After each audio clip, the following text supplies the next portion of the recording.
I'm Caprice, and welcome to the Unseen Podcast, a podcast dedicated to UK missing people. Now, I'm not anyone special, I'm not in the police, I don't have any sort of law background. In fact, I'm a teacher who is recording this podcast at home with her cat. What I do have, though, is a love and obsession for podcasts, to the point that I don't have any storage left on my phone for anything else. So, what led me to start a podcast myself? Well, my fascination with the subject of missing people. The big question of how does someone just vanish? I want to draw attention to the stories of these missing people, particularly in the UK, where 250,000 people go missing every year. Through the podcast, I'll be covering famous UK missing person cases, plus less known stories that need to be explored to help the missing and their families. Our story today is the mysterious and fascinating case of Lord Lucan.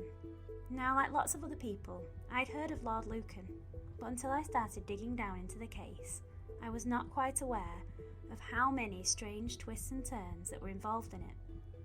From start to finish, I was hooked, and I think you will understand why. Over the next few episodes, we will be delving deep into this case and trying to piece together the facts.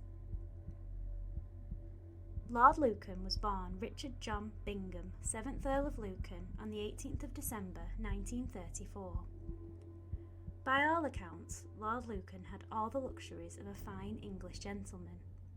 He was educated at the Harvey School in New York and Eton in the United Kingdom, travelling around from Toronto to New York and the UK with his father, the 6th Earl of Lucan, his mother, Caitlin Elizabeth Ann Dawson, and his brother and sister, Hugh and Sally. He became 2nd Lieutenant in the Coldstream Guard, which was his father's regiment, and spent some time in Germany in 1953. Lucan had a far from perfect record while at Eton, and had developed a taste for gambling, often dedicating more of his time to that than his studies. On leaving the regiment in 1955, he returned to London and began working at William Brants and Sons, a merchant bank. He continued his passion for gambling while working and became a member of the Claremont Gambling Club, run by John Aspinall. The Berkeley Square Club in London was a place where Lucan thrived on games like bridge and backgammon, and he had his own share of wins and losses. He got himself into debt, which family trusts and family members helped him to get out of several times. In the end, Lucan decided that he did not need his job and he could make more money from gambling alone. In 1960, he left William Brants and Sons and travelled around America, meeting friends and indulging in different expensive luxuries. 3 years later, Lucan met his future wife, Veronica Duncan. Veronica was born in 1937 to Major Charles Morehouse Duncan and Thelma, his wife. The family suffered the loss of their father early in a car accident, and they relocated to South Africa. Her mother remarried and they returned to England after her stepfather became a manager at a hotel in Guildford. After attending a prestigious school, Veronica displayed a talent for art and went on to study art in Bournemouth. Her sister Christina and Veronica shared a flat in London, and through Christina's marriage to William Shand Kidd, Veronica was introduced to the world of London high society and to Lord Lucan. They met at a golf club function, and the pair were married on the 20th of November 1963. Now let's just get a bigger picture of what London looked like in the 1960s. The 60s in London was an era of excitement, innovation, new ideas, and the beginning of a new culture. For young people, swinging London was a hub of activity. Due to the abolition of national service for male soldiers, there were more and more people moving to the capital, and due to the baby boom in the 50s, there were lots more young people in the city. The phenomena was electric, with art, music and fashion blossoming. The Beatles were at the heart of their fame. Supermodels were on front pages, and the miniskirt was worn by career-focused professional women. Lord Lucan and his wife enjoyed the life that the swinging 60s afforded them. they honeymooned on the Orient Express and bought a house at 46 Lower Belgrave Street in Belgravia, which was redecorated for the couple's high standards. Due to his father's death in 1964, Lord Lucan inherited his father's titles of Earl of Lucan and Baron Lucan. Veronica inherited the title Countess of Lucan. In addition, the couple reputedly inherited £250,000 from the 6th Earl of Lucan. The couple quickly had their first child. In 1967, they would have their second child, and in 1970, their third and final child together. In those years, Lord Lucan would indulge in all his famous hobbies, drinking expensive Russian vodka, eating out several times a day, and of course gambling until the early hours of the morning. It would not come as a surprise that during this era, Lord Lucan was asked a screen test for the role of James Bond, but he turned this down. He gained a reputation of a very good professional gambler and earned the name of Lucky Lucan, despite suffering some heavy losses.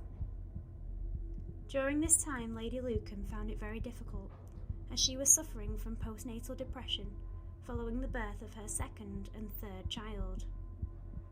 While being partially ignorant of Lord Lucan's heavy losses during this time, it was undoubtedly putting a heavy strain on their marriage.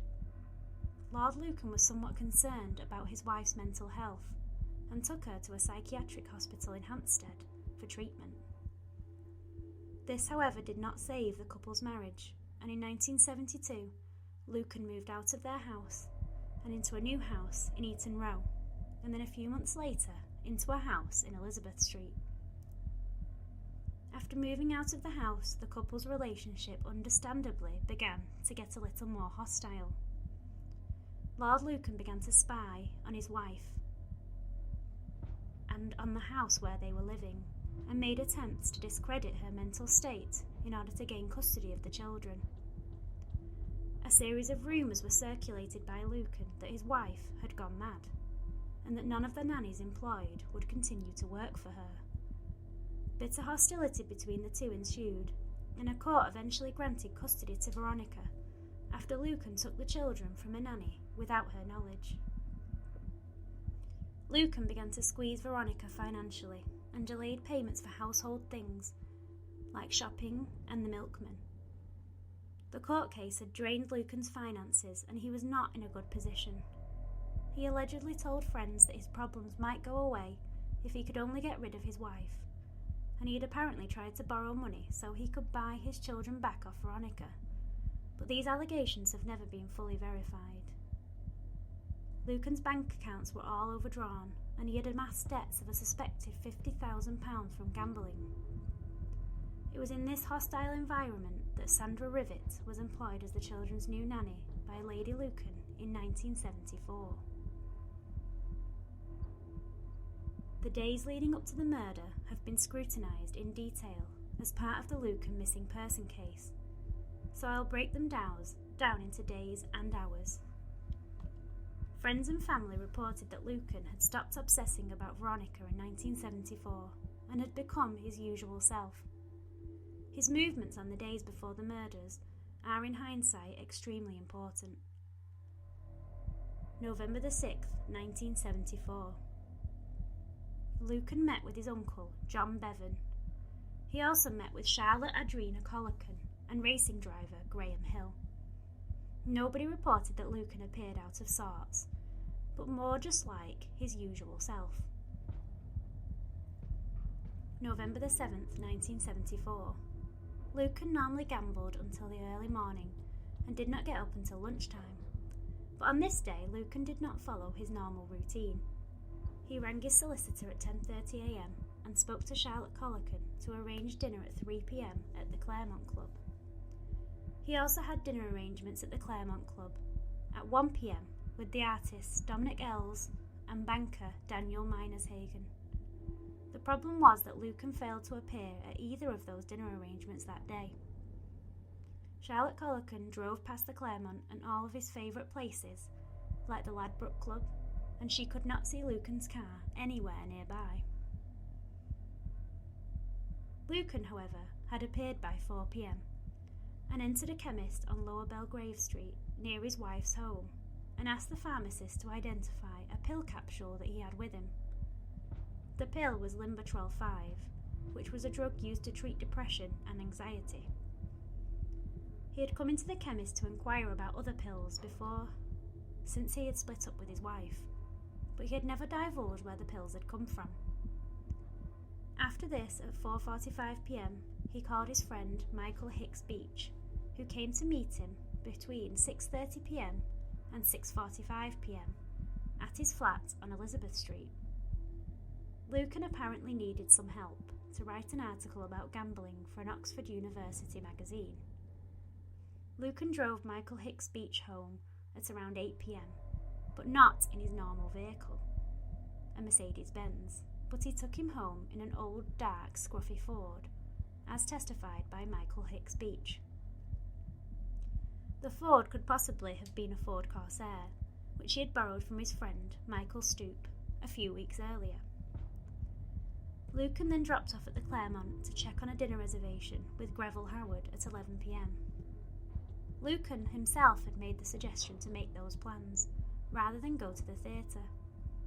He failed to appear for this reservation and did not pick up his phone when anyone tried to get hold of him. Meanwhile, at 46 Lower Belgrave Street, Belgravia, Lady Lucan and Sandra Rivett, the nanny, were at home after putting the children to bed. Sandra Rivett was a former secretary who had moved from Australia and back during her first 10 years. Sandra had had a child of her own called Stephen, but due to a failing relationship, her parents had adopted him in 1965. Sandra married Roger Rivett in 1967.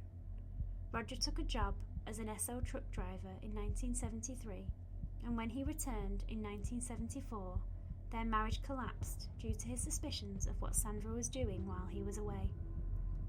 Sandra took a job with the Belgravia agency and started working for the Lucans not long after her marriage collapsed, in May 1974. On the night of September the 7th, 1974, Sandra had changed her plans with her boyfriend, John Hankins. She normally went out with him on Thursday nights, but had seen him the day before instead. She spoke to him at 8 p.m, and then at 8:55 p.m. had gone downstairs to make a cup of tea for herself and Lady Lucan. This is where the fateful event took place. As Sandra entered the basement kitchen, she was bludgeoned with a lead pipe which had been bandaged together. The killer then reportedly placed her body in a mail sack made out of canvas. For this part of the story, we'll have to take Lady Lucan's word for it. Therefore, I will say alleged, and according to a lot. According to Lady Lucan, she then came down to the basement to see what had happened to Sandra. She called to Sandra to see what had happened to her, and at that moment she too was attacked. Lady Lucan screamed and fought with the attacker, who told her to shut up. Later on, Lady Lucan would claim that she instantly recognised her husband's voice. The two fought some more, and Lady Lucan bit his fingers and squeezed his testicles. He then released her, and Lady Lucan proceeded to ask him where Sandra was. Lady Lucan then alleges that Lord Lucan wasn't forthcoming at first, but admitted that he had killed her.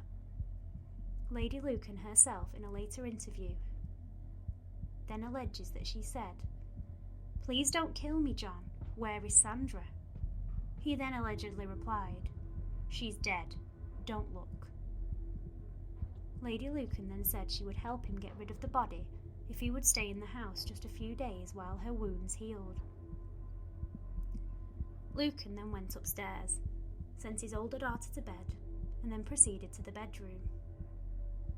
Lady Lucan came upstairs, and Lord Lucan asked her for some barbiturates before getting a wet towel to help her clean up her face. Lady Lucan saw her moment and escaped the house, running down the road to the nearest pub, the Plumber's Arms. She raised the alarm and shouted, "Help me, help me, help me, I've just escaped being murdered. He's in the house. He's murdered my nanny." The police were called immediately. They forced their way into the house and quickly found the body of Sandra Rivett. Lord Lucan, however, was nowhere to be found. We know that when Lord Lucan discovered that his wife had left the house, he too made his escape. It is thought that Lucan visited the mother of one of his daughter's school friends, Madeline Florman, supposedly to ask her to look after the children. He arrived at around 10 p.m. to 10:30 p.m, and because Madeline was home alone, she did not answer the door. Shortly afterwards, Madeline received a phone call that was incoherent and she couldn't understand. She put the phone down on the caller. Blood was later found on Madeline Florman's doorstep that was found to be a mixture of groups A and B. It is a known fact that after this incident, Lucan phoned his mother and asked her to collect the children from Lower Belgrave Street instead. He rang her sometime between 10:30 p.m. and 11 p.m, shortly after visiting Madeline Florman's house. In this phone call to his mother, we get one of Lucan's only accounts of what happened that night. Lucan explains that he had been driving past his wife's house when he had seen her fighting with a man in the basement. He had quickly entered the house and found his wife distressed and screaming. After discussing his account of what had happened with his mother, Lucan jumped into the Ford Corsair and drove to Uckfield in West Sussex, where his friends the Maxwell Scotts lived. His time with the Maxwell Scotts would be one of the last known confirmed sightings of Lord Lucan by anyone. Lucan's guilt has long been assumed, due to his hasty getaway and subsequent disappearance. But the doubt still lingered in everyone's minds. What motive did he have for killing the nanny? Would he have done something so ill-planned? These doubts have caused the case to become one of the most infamous and most investigated missing person cases in recent history. It was long after the crime that the police were aware of Lucan's whereabouts in Uckfield with the Maxwell Scotts. However, it took a lot longer for them to realise that he had seemingly disappeared without a trace. Next episode, we will delve into the crime scene, the investigation into Lord Lucan, his disappearance, and evidence collected in the case. I hope you've enjoyed this first episode of Unseen, a podcast about UK missing people. And if you did like it, I would appreciate a review on iTunes, and also please tell your friends. Word of mouth is how podcasts survive. I'm Caprice, and this has been Unseen.